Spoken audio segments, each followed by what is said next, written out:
Welcome to the Mubadala Pavilion. My name is Shammal Mkherbi. I'm an analyst from Environmental Agency Abu Dhabi, and I'm honored to welcome you all to this crucial discussion on food security. It is those future generations who are key to tackling the critical global challenges of today. Young people are innovators, community leaders, eco-entrepreneurs, and leaders in their companies and organizations. They're working to secure a net zero future and a healthy planet in the face of the tremendous challenges posed by climate change.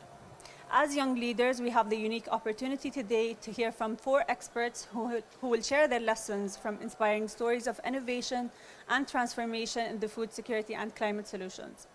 Joining us today are Mr. Umar Shimari, Strategies Director of Abu Dhabi Agriculture and Food Safety Authority, Mr. Remy Murray, founder and CEO of Diba Bay Oysters, Mr. Mohammed Al-Marzougi, Acting Director of Marine Biodiversity Division at the Environment Agency Abu Dhabi, and Mr. Faisal Al-Shammari, Executive Vice President, Head of ESG and Corporate Strategy at Mashraq Bank. Let's start with the big picture of food security strategy. Mr. Umar Shimari, with you representing a leading local authority in this field at Abu Dhabi Agriculture and Food Safety Authority, can you share more about food strategies or initiatives implemented by the authority that have shored up food security for future generations here? And how do they intersect with climate mitigation, adaptation, and resilience? Thank you, Shamma. First of all, I would like to thank you for inviting me to participate in this session. First of all, our vision in ADAFSA, a global leadership in food security. So in our strategy, we are focusing on sustainability of agriculture industry, ensure diverse of food sources, enable the investment, the community investment in technology and research and infrastructure. Also ensure the engaging of the community and the faith during the future career or during our strategy establishment.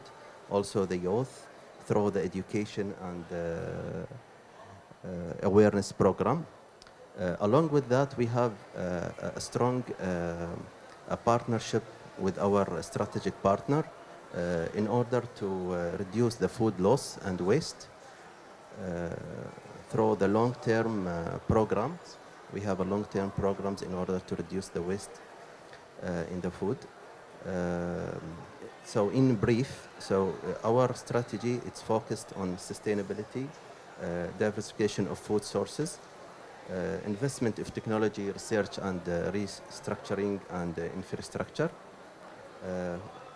education and communication engagement, food loss and waste reduction.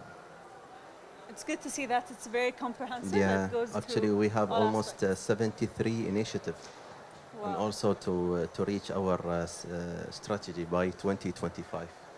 That's great. And how do you think do they intersect with climate mitigation, adaptation, and resilience? Like the topic food security, how do you think that is affected by the climate change? Yeah, it's actually, we are really attracting the climate change. We are consider that in our strategy in order to adapt our strategy with our environment change.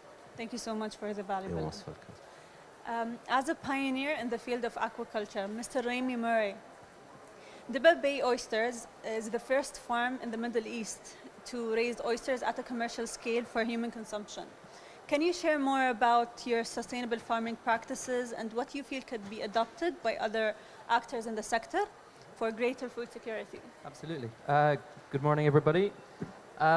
So oyster farming is actually a very environmentally positive form of farming. So we're very lucky in that it's fully sustainable to start with. So this is not just about oysters, mussels, scallops, all kind of shellfish. We've chosen to farm oysters because there is a very high demand for that product here in the UAE. And before we came along, it was entirely being imported. So the approach that we took was to find the right species that would work in this environment. And we were lucky enough that the oysters that we're using are a very high value product as well. So it's about, I think the key message I would give to other people in the sector is the importance of species selection and finding the right crop or the right animal that is going to work in this environment, because you can use technology to solve anything if you really want to, but that's not necessarily the smartest thing to do, because there's always a cost to that. So finding the right species, the right animal, the right crop, and then growing it in a sustainable manner is certainly the way forward, and it's worked very well for us. Thank you for the answer. Just maybe I would go out of script and ask, why oysters? What made it interesting to you to start that? Yeah. Why oysters? Well, first of all, they're delicious. Yes. And so it was, I was looking to produce food. I wanted to get back to basics, and I wanted to be involved in some form of farming, some form of food production. And I came at it, I didn't come at it from, I didn't study aquaculture, I didn't study marine biology. I came at it as an entrepreneur. And I decided to look into what food could be sustainably produced here. And I zoned in on aquaculture, because of course this country, we're surrounded by the ocean, but we're importing something like 80% of the seafood that we consume. So I felt there was a big business opportunity there. And I literally just researched different species of what might work. And if you look at the literature, it's not too hot to grow oysters in this environment, whereas the general feeling was you can only grow oysters in a cold ocean. So me coming at it from a non-scientific view was just, well, actually this might work, it should work. And so we just did a pilot. We tried lots of different species. We tried oysters, we tried lobster, we tried different things. And the oysters were just an absolute runaway success, because in other parts of the world, like France, for example, it takes 3 years to grow an oyster to market size. So I started this little pilot project, and we checked it after 6 months, and I was like, okay, let's see if we've got any growth. We had full-size oysters. Wow. So it was really accelerated growth. So that was the sort of eureka moment that oysters were going to work here. Thank you so much. We'll now turn to two of our experts here to understand an enabling environment for scaling up food security. We know food security is heavily interconnected with preserving and protecting our current resources. So, Mr. Mohammed, how have specific laws and regulations implemented by the Environment Agency contributed to the increase in fish stocks? And what measurable impact have these regulations had on food security? Assalamu alaikum. Good morning. Shukran, Shema, for having me. So, in order to understand how impactful and effective a set of law and regulations is, we need to know what the situation was prior to implementing them.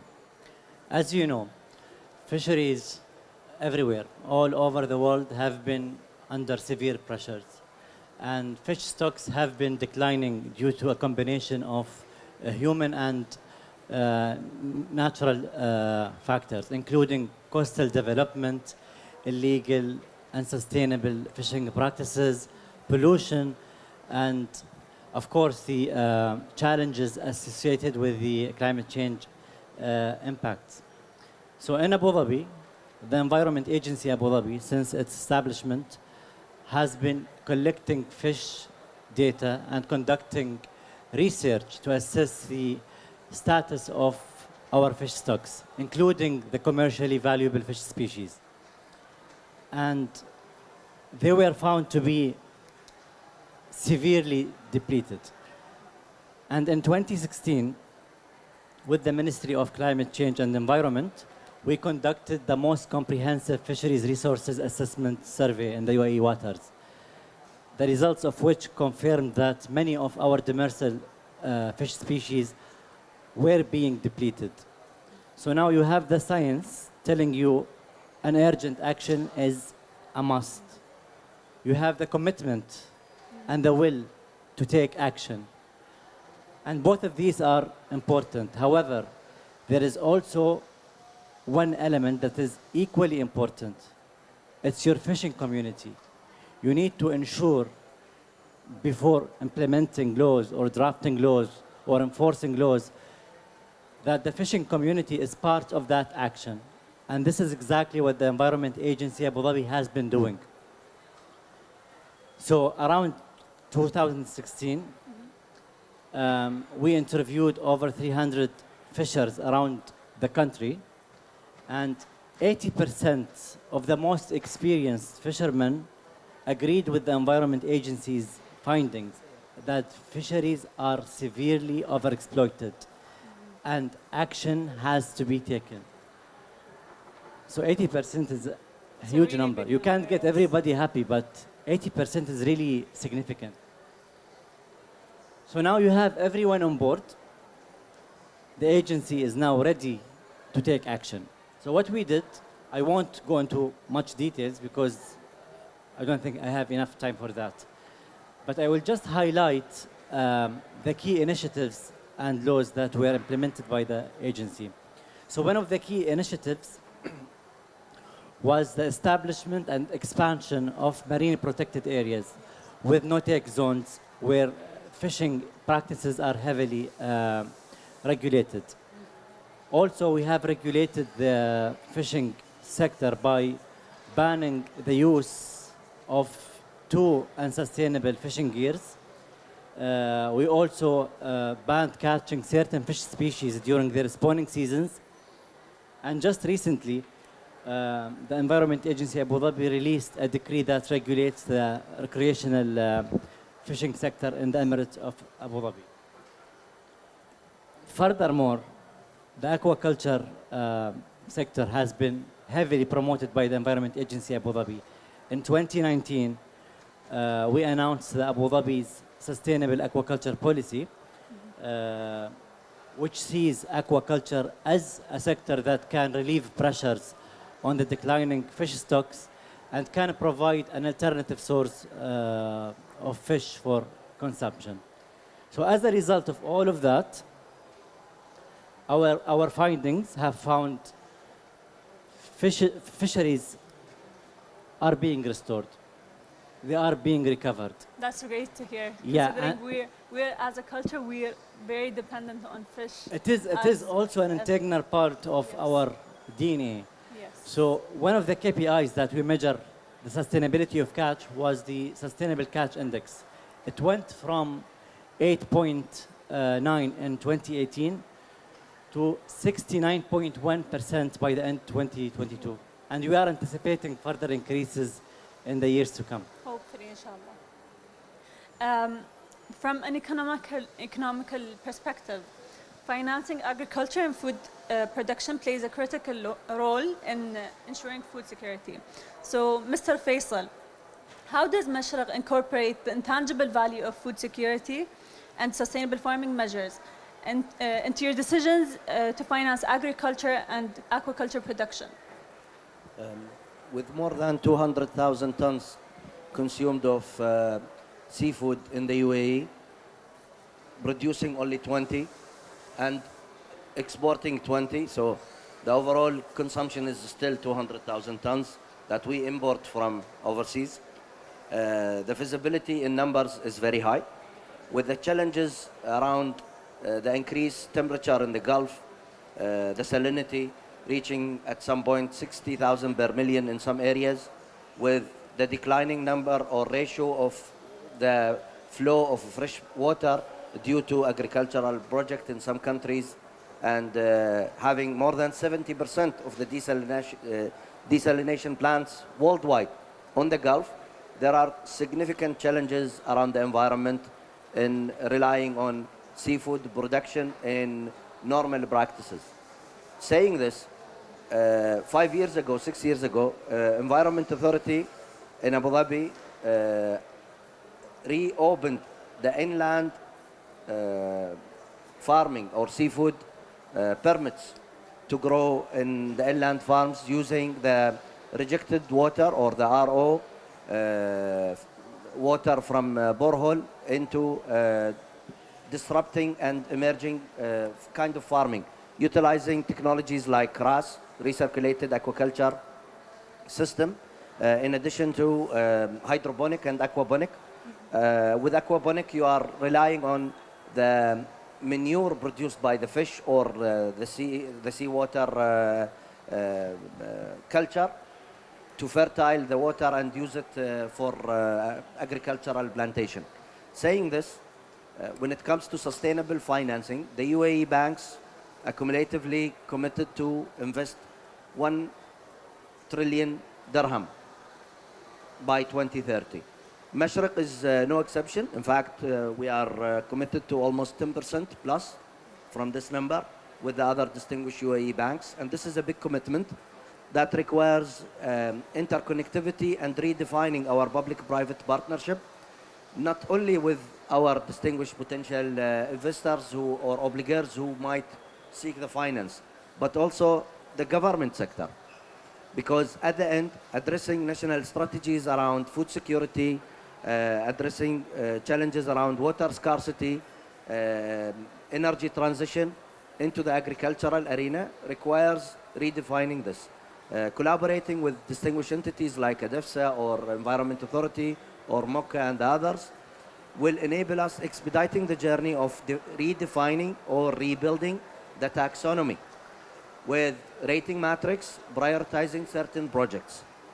Of course, doing the finance with multiple financial organization will reduce the risk on us and at the same time will expedite the journey, which requires a financial literacy that doesn't exist at the moment with certain clients, specifically the SME or the farmers. If we look at the history, those who had farms 15, 20 years ago would go to any bank and they will immediately finance their ask. Currently, it's a challenge because the complexity of the business cases, the feasibility studies, authenticating or accrediting those use cases by government sector takes time and it doesn't exist at the moment. So this is some of the required maturity or understanding that we need to build jointly. In addition, when we look at certain challenges like the risk related to food or the production, animal production in general, or plantation, like let's say vegetation, vegetable, etc. Storage and other supply chain, demand, marketing are other areas that need further development. When we look at those challenges, as a financial sector, we expect to discuss openly on a round table with the regulator like Central Bank, with MOCA, with ADEFSA, with Environment Authority, certain discussions. Now we have something called corporate profit tax. When we talk about subsidies, the evolution of subsidies needs to evolve from giving a monthly subsidy to the farmer into injecting it into the ecosystem. This will disrupt and evolve the market approach. In addition, we need to look at rewards and incentives. Currently, it doesn't exist. We need to invest in this. If we look at the practices in Europe, for example, it's a game changer. The third option would be corporate profit tax rebate in cases of losses. At the end, we are a financial institution. If we lose, we will stop financing. And food security is a very critical component to address. And if we look at what happened during COVID-19 in the supply chain, the prices of onion, for example, went up from 1.5 dirham to 9 dirham. I wrote an article about it and I called it the golden onion. Even stock market wouldn't have such a leap. So such challenges happen in the market and we need to learn from it. And by reviewing the lesson learned from previous incidents, including COVID, the war in Ukraine, etc., the disruption happened in logistics and supply chain. These are lessons that we need to inject into our policies and strategies. And we need to talk transparently. I cannot be pointed finger at and saying, you don't finance food security project. We do, but we need feasibility studies. We need also engagement from government sector to prioritize and score a rating. And then it will inject into our ESG credit policy, into our risk appetite, and definitely finance is there. We have 1 trillion dirham. Yes. Let's allocate some for food security.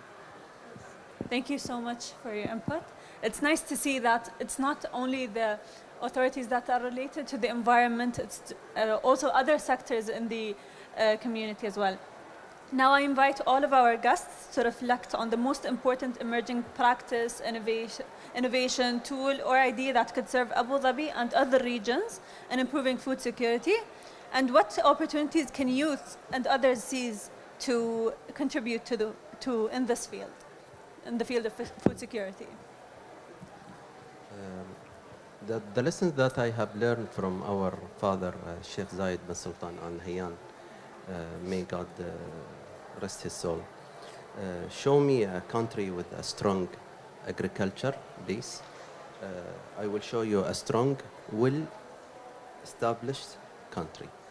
So based on that, the one key lesson that I recommend other regions to consider, to understand the importance of adapting strategic and innovation in local conditions. So based on the local conditions, you have to establish your strategic, driven your capability to innovate in this field. Also, as for the youth opportunities, we should enabling the young people, but the skilled one, in order to invest more in agriculture, technology, sustainable farming, food supply management chain, and policy development in shaping to more food secure worldwide to be let's say it's enough for everyone. Thank you so much for your answer. Any other perspectives? Yes, absolutely. As a sort of representative of the private sector here, I'd just like to say it's very encouraging, the government support that we are getting from a regulatory point of view, and to hear that there's finance available. So this is a key thing, because we're surrounded by ocean. There's a lot of people that I think would like to get into aquaculture. There's a lot of different species that could be farmed here. But traditionally, finance has been the block. So it's wonderful to hear that that kind of cash Maybe is available. Maybe you could connect now for future opportunities. Yeah, no, but you can't grow an industry unless you've got specific regulation and finance available. So it's wonderful to hear that those things are coming together. And I would strongly encourage that it continues. Thank you so much. I would like to talk about and highlight one very recent success story that we are very proud of in Abu Dhabi. So early this year, we launched, EAD launched J1. It's marine research vessel. Yes. It is the first of its kind in the UAE, and it is the most advanced in the Middle East region. So this vessel is equipped with sophisticated, cutting-edge technologies, equipment, and labs, and it will help the Environment Agency to conduct its research and the studies in the marine environment. We actually have completed many studies so far. One of them is the first ever comprehensive acoustic survey of the UAE waters, which will help us assess the distribution and population of marine life, including fish. And we partnered with OceanX and M42 to accomplish the eDNA, the first eDNA, environmental DNA baseline and genomic sequencing of fish species in the UAE waters. This will allow, of course, a more precise management and conservation strategies in the future. So in short, this vessel, and I invite everyone here to look at it up, go into the EAD's website and Instagram, read about it, and you might have the chance as well to visit the vessel soon. This vessel will be a scientific platform that will attract young Emirati scientists and researchers who have a passion about the marine biodiversity and ecosystems. Thank you so Shukran, much. Shamma. As part of my, as part of EED, honestly, the J1 project is a really proud moment for me to look at, especially because there's because of the involvement of youth into that project as well. Absolutely. When we look at the technology readiness level, TRL, we will be surprised that there are too many agri-tech technologies that are above 6 and 7 out of a score of, some of them even reach 9. While there are some which are still at a very early stage of research and development around the 3. Investing in those technologies, of course, we have universities in the UAE, we have ICBA, International Biosaline Center, and we have other research institutions. I was involved personally 4 or 5 years ago with a project where we were utilizing the rejected water with the DEFSA and the Khalifa Fund, the rejected water of the reverse osmosis system into fish farming and using the fertile water to grow salicornia, which can be used as food, superfood in fact, or can be used in biofuel. In both cases, such experiments with solid results need to be materialized and taken to the next level, specifically knowing that by 2030 there is a significant increase required by the ICAO on all aviation industry to use biofuel. This is one area I see a necessity that we would expect Environment Authority and the DEFSA to spearhead and take to the next level. And of course, the financial institutions are interested in financing if the ROI is reliable and the business case is solid. In addition, we expect that agri-tech investment in Abu Dhabi in general and in the UAE is challenging because of the lack of knowledge and awareness. This is an area that I believe with engaging youth and education, something that we need to invest more in to educate farmers on the agri-tech practices, smart farming, using smart irrigation systems, using sensors. And until today, lots of the practices are still based on long ancient practices in some farms. We need to enforce not by using the stick, but by using the carrot. So providing subsidies or incentives, providing subsidized irrigation systems or incentives around this is a necessity. In addition, we need to manage the rejected water from the reverse osmosis systems in the farming industry. Maybe we can discuss it with ADNOC. They can utilize or accumulate this water and inject it in the oil rig. That's one of the use. Or we can do mineral mining, like what France is researching on.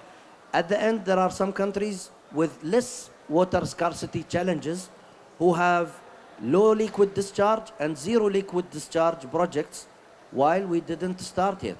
I believe water scarcity require from us bigger investment on low liquid discharge and zero liquid discharge technologies.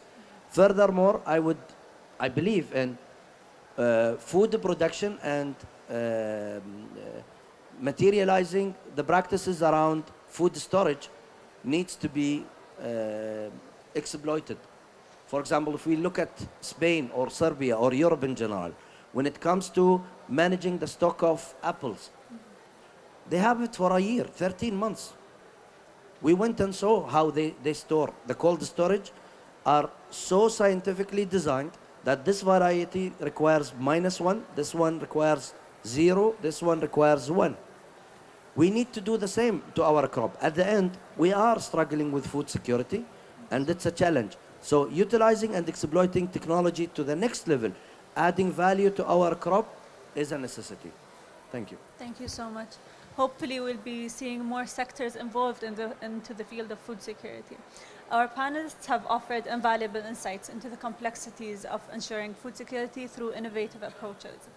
Thank you to our esteemed guests and to our audience, and thank you to Mubadala for hosting us at this and making this session happen. And yes, thank you so much. Thank you. Thank